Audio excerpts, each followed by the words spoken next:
À vos maths, go! Bienvenue dans cette nouvelle vidéo. Aujourd'hui, nous allons apprendre à calculer la valeur d'un angle grâce à la trigonométrie. Et ce, à l'aide d'un petit problème. Voici le problème en question. Quelle est la valeur de l'angle ABC? Nous pouvons voir sur le schéma que nous connaissons deux valeurs. Nous connaissons AC qui mesure 3 et BC qui mesure également 3. Nous pouvons donc aussi constater qu'il s'agit d'un triangle rectangle. Il sera donc bel et bien possible d'appliquer la trigonométrie dans ce triangle. La première étape est de choisir un angle dans le triangle rectangle pour travailler. Je vous rappelle qu'on peut choisir uniquement entre les deux angles aigus du triangle et qu'il est impossible de travailler à partir de l'angle droit du triangle. Étant donné que nous ne connaissons la mesure d'aucun angle dans ce triangle, mis à part la mesure de l'angle droit bien évidemment, le plus simple est de choisir l'angle dont nous cherchons la valeur, c'est-à-dire l'angle ABC.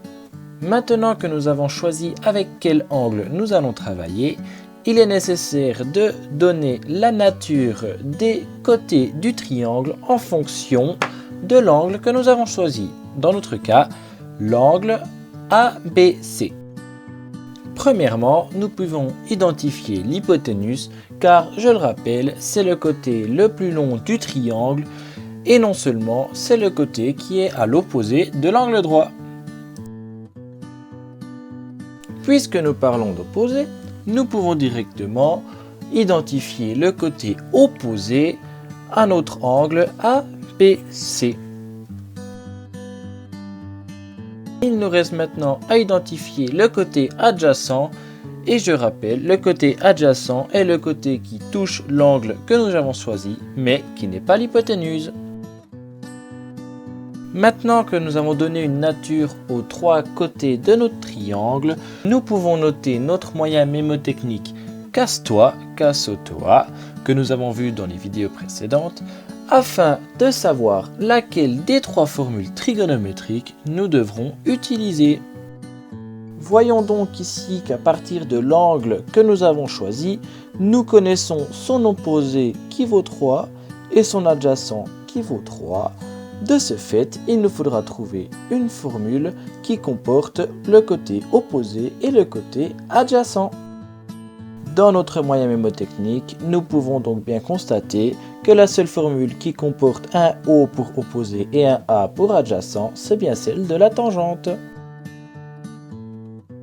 Maintenant que nous avons repéré avec quelle formule nous devrons travailler, il est nécessaire de la réécrire avec les éléments de notre problème. C'est-à-dire que la tangente de notre angle ABC est égale au côté opposé, c'est-à-dire AC, divisé par le côté adjacent, c'est-à-dire BC. Réécrivons donc maintenant la formule en remplaçant les valeurs littérales par les valeurs numériques que nous connaissons. Donc la tangente de notre angle ABC dont nous ne connaissons pas la valeur, nous allons donc laisser ABC est égal au côté AC, c'est-à-dire 3, divisé par BC, c'est-à-dire également 3. Maintenant que nous l'avons réécrite avec des valeurs, il est nécessaire de résoudre notre équation. Nous avons donc maintenant le calcul suivant. Tangente de ABC est égale à 3 sur 3, donc est égale à 1. Mais attention, ce n'est pas la tangente de ABC que nous recherchons. Nous, ce que nous recherchons, c'est ABC. Dans ce cas, nous connaissons la tangente de l'angle, mais nous cherchons l'angle.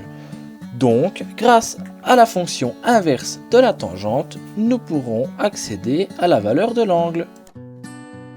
Nous allons donc réécrire la formule en isolant l'angle d'un côté de l'équation et de l'autre côté, nous allons utiliser la fonction inverse de la tangente. Il vous suffit maintenant d'effectuer ce calcul sur la calculatrice et ceci vous donnera un résultat de 45 degrés. La valeur de notre angle ABC est donc de 45 degrés. Voilà, c'est la fin de cette vidéo. J'espère que ça vous aura aidé. N'hésitez pas à partager la vidéo et à bientôt.